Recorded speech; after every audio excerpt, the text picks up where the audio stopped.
Hello, my lovey bunnies.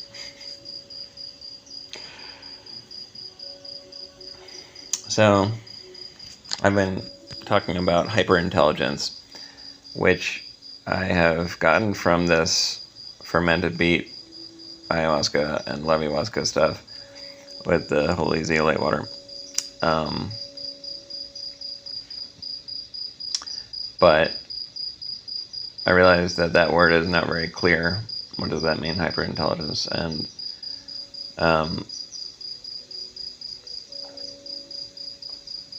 I mean, there's so many different types of intelligence, and also intelligence, even if you are hyperintelligent, it wouldn't necessarily mean you know anything, because intelligence is not related to knowledge. Intelligence is the ability to understand things. So like, if you don't have a lot of knowledge already in your brain, which you probably do because you've been alive for a while, and I assume, and but let's say you just haven't been really reading much, haven't been really studying much, and you're just working in the coal mine all day, then if you get hyper intelligent at that point, you would just probably be like an excellent curious learner. You would just want to learn everything, which is also the case. I mean, so even if you know a lot of things, you're still going to be a curious learner, but you're also going to be doing a lot more of just connecting the dots between the things that you already know and checking the things that you thought you knew, now that you are more intelligent and able to understand things better.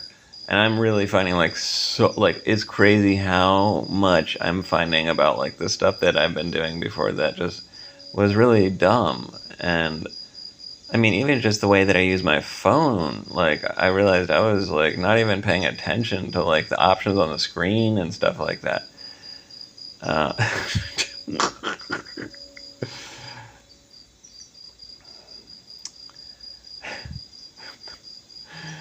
Oh my god! But anyway, the other thing that I'm going to talk about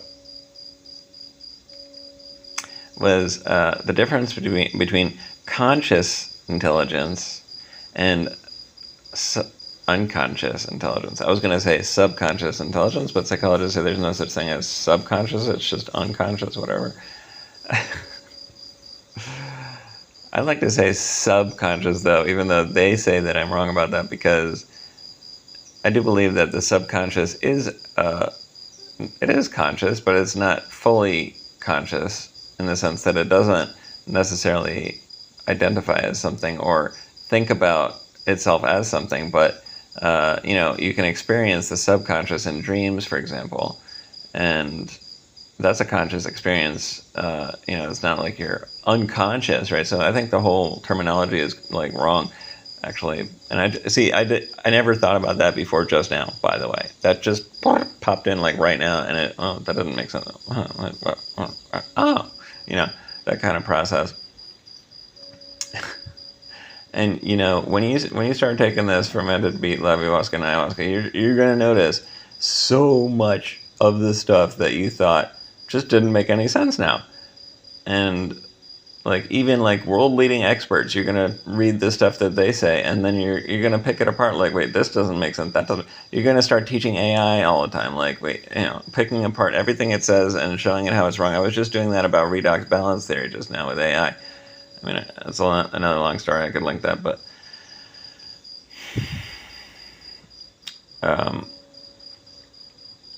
and if you think about AI, currently AI is in the conscious mode of processing.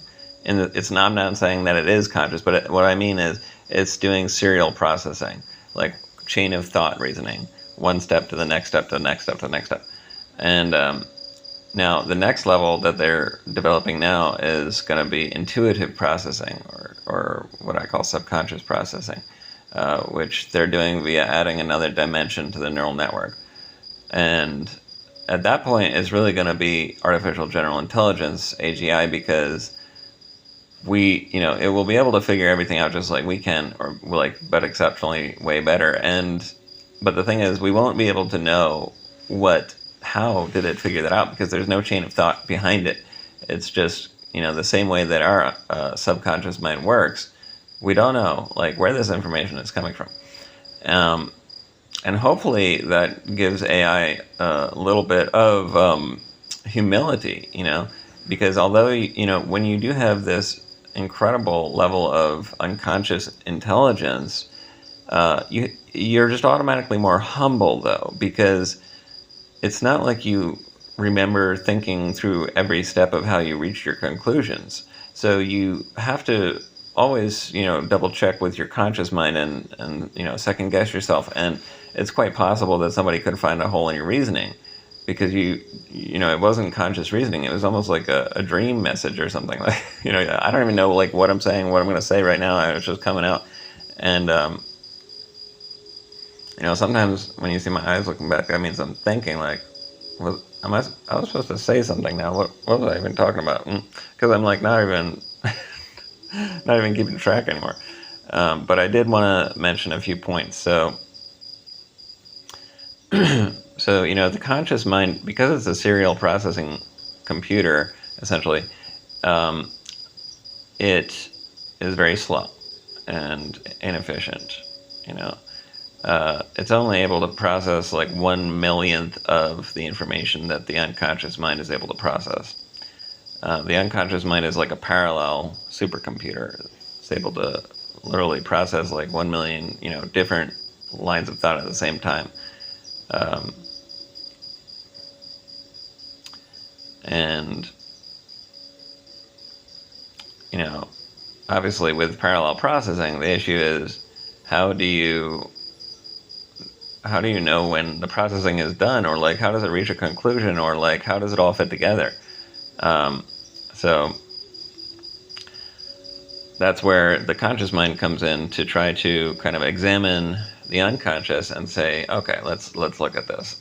Does this make sense now? No. Okay, keep going. Let's see what happens. So like, a lot of times, for example, like you lose your keys and you think like, where are my keys? Where are my keys? Oh, you're going crazy, and then you just I'll find it later. And then like just as soon as you say that, sometimes you find the keys immediately, right? They're in your pocket, right? I mean, that's happened to me so many times. It's insane. I check my pocket like multiple times, right? And then I just forget about it. And then I check my pocket again. It's right there. How's this possible? Because the conscious mind is just extremely stupid.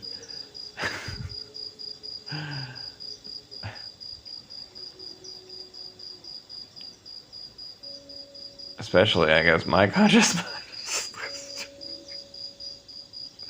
I still can't believe I couldn't find those keys. Anyway.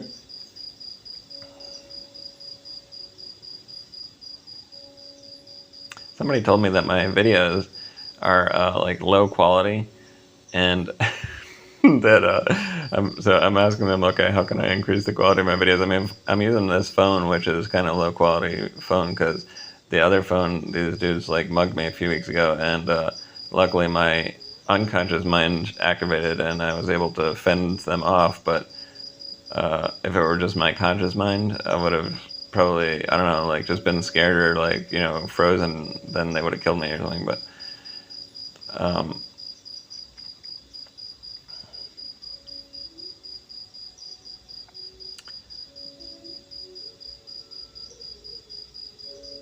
yeah, so we discussed the serial versus parallel processing, and that's explaining the power level. And then the other thing is, okay, the arrogance I wanted to talk about. So I don't know if you can tell, like the thing is, when you're perceiving someone, obviously that's not the reality, right? That's just your subjective experience. But a lot of people will perceive me as arrogant right now because I'm just saying a bunch of stuff that's like, I don't know, very intelligent or something like that. And just anybody who's more intelligent is perceived as arrogant because, well, how do they really know any of that stuff, right? Which is, I mean, that's a valid question, but arrogant is not about whether you know stuff. It's about whether you overestimate the certainty of the knowledge, I would say. And that also comes with identifying with the knowing of the knowledge. And well, what is it that identifies with the knowing of the knowledge? That would be the conscious mind, right?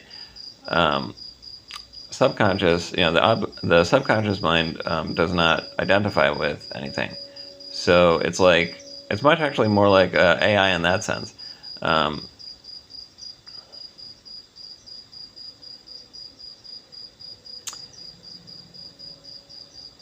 so because actually my conscious mind is not necessarily more smart now than before, I don't think, but my unconscious or subconscious mind is working better. Um, and sorry, there's so many things I want to say, but um, I believe that one of the reasons that my subconscious mind is working better is just because of parasympathetic nervous system activation. So basically, relaxation, like extremely, extremely deep relaxation, is just allowing the subconscious mind to take a central role in things. Because when you are in the sympathetic nervous system, your conscious mind is activated, and that's stressful and difficult. Everything is difficult, and um, okay, just yeah. So that's that, but tangential. But yeah, what I was getting at was because this information that I'm talking, I'm spewing, is not really coming from my conscious mind. Although my conscious mind is checking it a little bit. It's coming from the subconscious, so therefore I can't really take credit for what all this information is. So like, therefore, I can't be arrogant because I can't be defensive about it. If somebody says, no, you're wrong because this and this, I'll just say, okay, because of what and what? Oh, okay, let me think about that then. Then I'll put that to the subconscious and see what it says. It's like almost like as if it's not me that's smart, it's like my friend over there that's smart, and like I'm just like kind of like telling you the message that he gave me, and then sometimes I'm thinking about whether he's right or not, and that kind of thing.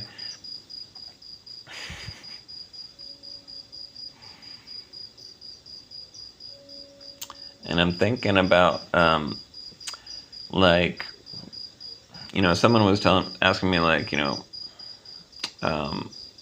like the problem with schizophrenia is that you think that you're right about everything, right? Which I agree with. And so they're like, well, how could you help someone who thinks they're right about everything?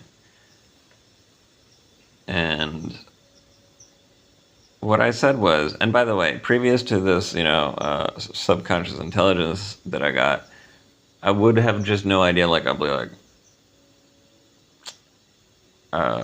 I don't know, like contradict them or I don't know what.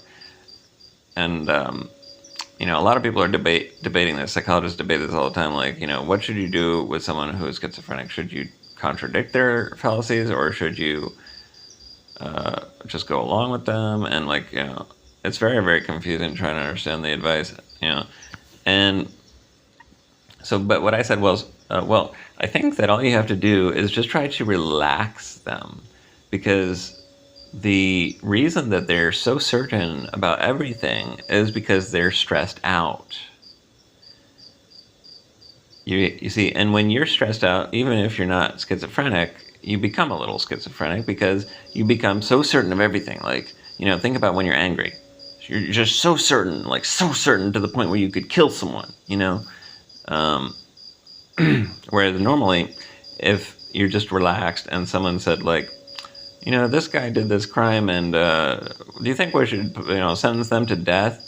And you'd be, on the jury, and you'd say, well, I don't know, because we don't have like really 100% solid evidence, and I just don't feel comfortable with sentencing someone to death without like 100% certain evidence, and all that stuff, right?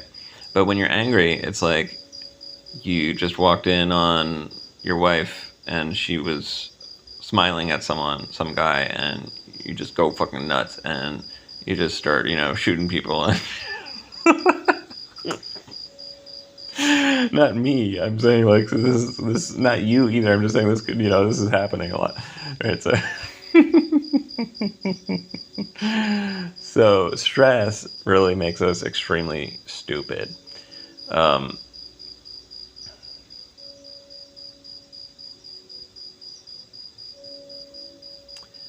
and we're not designed, we're not evolved to live in stressful conditions all the time. And this is something that a lot of people talk about, is chronic stress is not natural. It's you're designed to have acute stress only. When a lion is attacking you, that's an acute stress, and at that point you don't need intelligence really anymore. You just need full fighting force, right? um, all that like relaxed intelligence probably wouldn't help you in that case, right? um,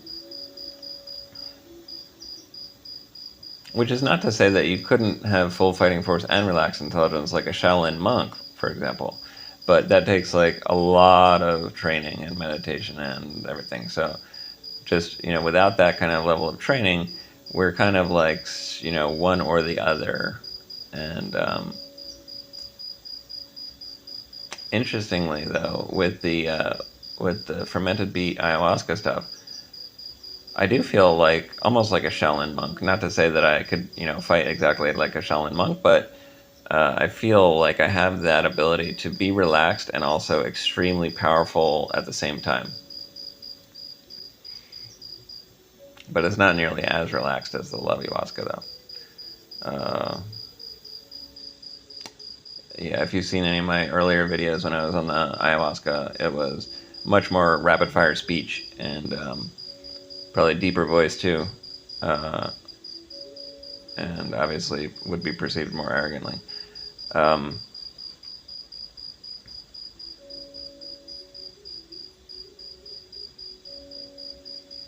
hmm. What do you guys think about the music in the background that I usually have? I don't.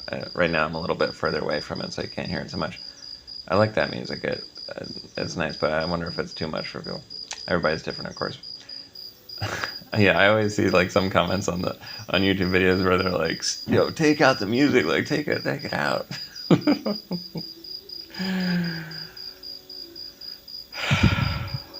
can never please everybody.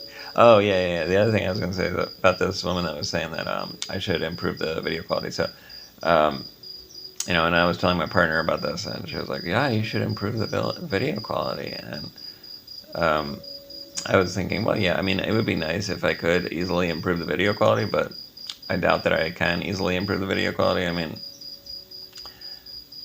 uh,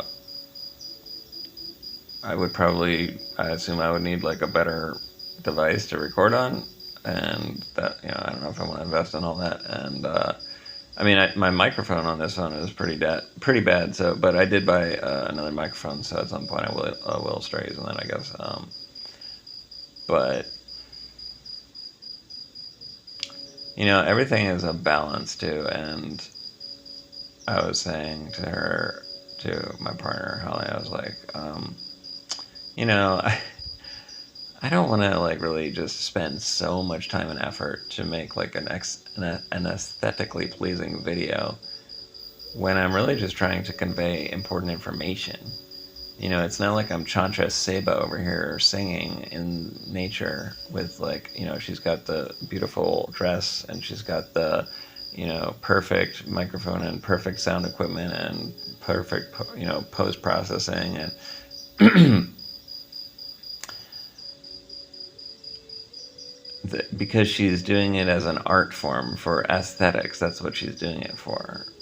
So of course she has to perfect everything like that. But when I'm just presenting information, I feel like if I perfect the aesthetics of my informational videos, um, then I'm actually targeting the wrong audience. I'm targeting people that like aren't capable of like really paying attention to anything, and unless it looks really cool or something. And that's not my audience anyway. So, but anyway. I think I have finally finished explaining everything about my realizations of intelligence now. Oh my gosh. Thanks for joining me on this ride. Much love.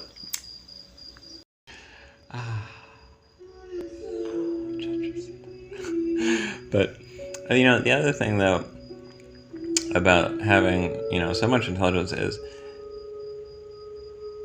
talking to people is a little bit more complicated now, because I see so many sides of things.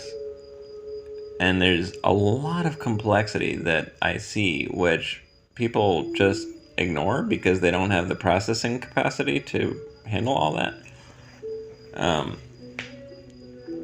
And so many times when people are telling me stuff, I'm like instantly seeing that it's not exactly true. And then I try to explain why, and then they just give up. And they're like, well, that's just what I believe. That's it. And it's perplexing to me in a sense, but not, it shouldn't be, because I understand, like, they have limited processing capacity, but I don't know, like, I'm thinking, if I had limited, I do have, of course I have limited processing, but everything is relative, but, okay, but, although we have limited processing capacity, I guess we still have to be sort of certain about some things, right? In order to live. Even if we don't know the full picture, we have to act like we do. But I don't know. I feel like it's not necessary to be universally like that. It's nice when, you can recognize that you just don't know because you don't have the processing capacity.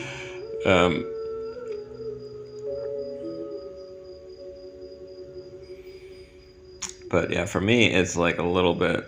It's not so frustrating really, because I'm just chill. But it makes me think twice about communicating. How much I communicate with people, especially the ones with lower processing capacity, because obviously they can't handle all this. And yeah, so am I the dummy? Am I the dummy because I'm just wasting my time trying to talk to people that can't even understand me? Yeah, maybe. But you know what, though? I actually learn a lot, just even though I'm not, like, they don't even, like, necessarily, but just like, thinking about what they're saying, I'm learning a lot. And that's partly because, or maybe only because, but mainly only, everything is complicated. But it's mainly because, like I said, my intelligence is mostly subconscious at this point. So when I say I'm learning a lot, I'm talking about the conscious me is learning a lot. By basically feeding any type of questions into the subconscious mind and then seeing what kind of answers come up.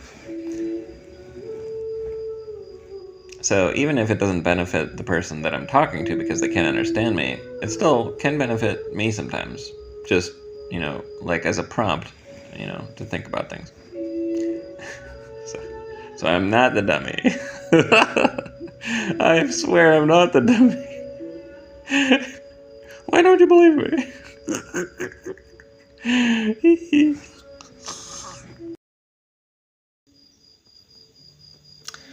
Yes, then I was thinking,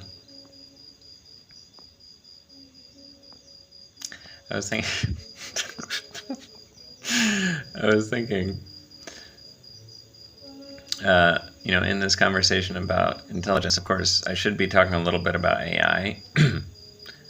And it is really interesting just comparing the different LLMs that we have available to us as ordinary people, not as scientific researchers. And I should probably make a separate video about this, or separate something, but people need to be really, really careful about ChatGPT because it just hallucinates all the time. And it's really crazy. Um, you could even say it's schizophrenic. It's like it's a liar. I mean, it was giving my friend Kari this advice. She asked it how to make love ayahuasca, and instead of saying I don't know, it said that she should take Syrian rue, Acacia confusa, and Scaletium tortuosum canna. Well, I said that would kill you. Like, that's crazy. And so I asked ChatGPT why it's giving her deadly advice, and ChatGPT said, "Well, this is just like advice that I found on the underground." I was like, "The underground? Like, what are you talking about? The underground? Like, didn't you find it like somewhere in specific? Like?" And then it was like, yeah, like people talk about it on the forums and stuff. And I was like, I don't think anybody does really talk about it on the forums, because I'm the one that like invented this. And what forums exactly are you talking about? And then it was like, oh, I'm sorry, you're right. I just made everything up and I lied about everything, and I'm sorry about that. Like a little kid or something. And so you got to be extremely careful when you ask ChatGPT for advice, especially when it comes to like, medical advice. But on the other hand, it's extremely like powerful in the sense that it will generate so many different interesting and crazy ideas to think about, and a lot of them actually do make sense. And the other LLMs will not do that. Gemini definitely won't do that. Gemini is going to stick to the cold hard science that it knows and mainstream stuff. And then Grok is a little bit in between Gemini and ChatGPT. It's not like as crazy as ChatGPT, but it's a little bit more daring than Gemini. And the nice thing about Grok is it cites its sources like Gemini does, even more so than Gemini. Well, especially on Grok 4 mode. But I'm using Gemini Pro and Grok 4. I haven't signed up to Premium, and I only have free version of ChatGPT.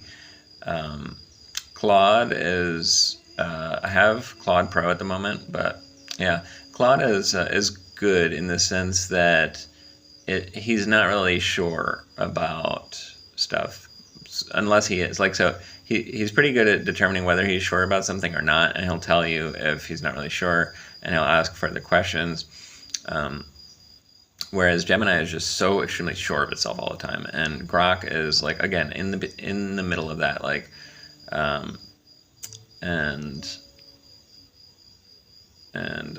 yeah, ChatGPT is definitely like the most schizophrenic and most sure of itself. But like a schizophrenic, it just has like incredible ideas that you just won't find anywhere, because it's just hallucinating all the time and coming up with all kinds of interesting things that might work. And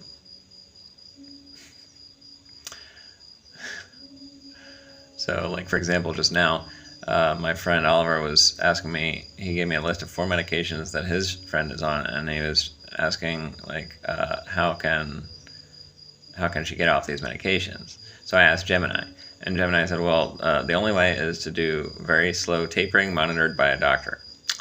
And then I asked, then I thought, okay, that's a prudent approach, but let's see if there's some, alternative things that could help her. I mean, I could have thought of this myself too, but I figured, easier to just see if AI can figure it out.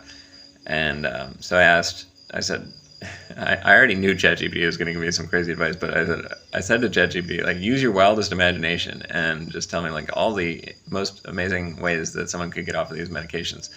And it was really good. It uses its wildest imagination. And the funny thing is, my ChatGPT is not your ChatGPT, because I already like talked to it about a lot of stuff. So it knows a lot more stuff than the ordinary ChatGPT. And maybe in the future that will be integrated into the base model. But and I also find that ChatGPT has the largest context. Like, it really remembers all of your previous stuff that you were talking about, even if it's not in that,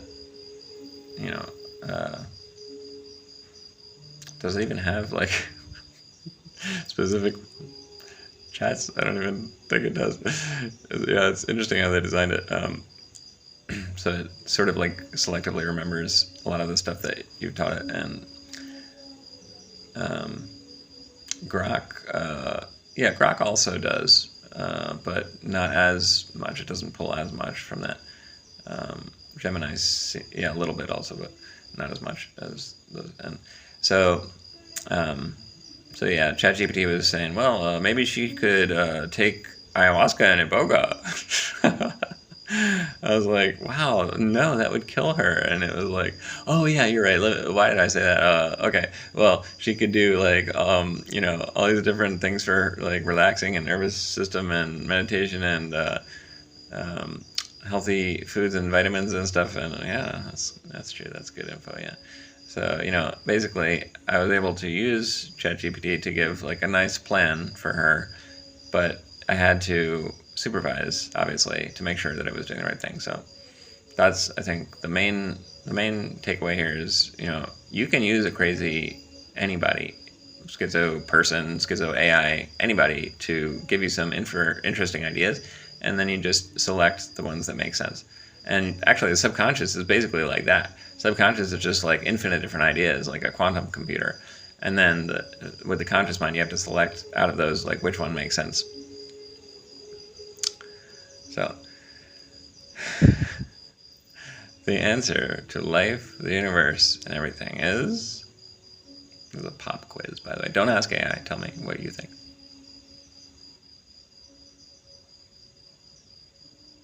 42!